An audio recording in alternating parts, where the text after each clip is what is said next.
L'un des premiers dilemmes que l'on rencontre lorsqu'on se lance dans la couture, c'est le choix de la machine. Le plus important consiste à déterminer quelles fonctions vous seront nécessaires.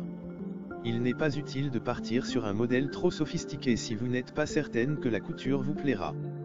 Mais gardez également à l'esprit qu'une machine bon marché ne sera pas toujours une bonne affaire. L'idéal c'est à la fois une machine simple d'utilisation et proposant suffisamment de possibilités pour vous permettre de progresser.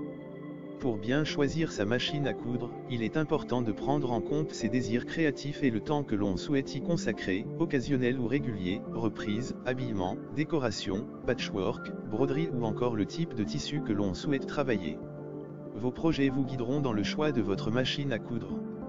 Quel que soit le budget que l'on souhaite investir ou l'usage que l'on attend de sa machine à coudre, elle doit proposer les points de couture de base, points droits, points zigzag et boutonnières, de préférence automatique en un temps, à défaut en 4 temps. Attention, la mention « boutonnière en 4 temps » signifie que vous devez changer 4 fois vos paramètres de couture afin de coudre les 4 côtés de la boutonnière. Sur une chemise, cela peut être fastidieux. Le point pour couture stretch, ou élastique, s'avère utile pour travailler les tissus extensibles comme le jersey par exemple.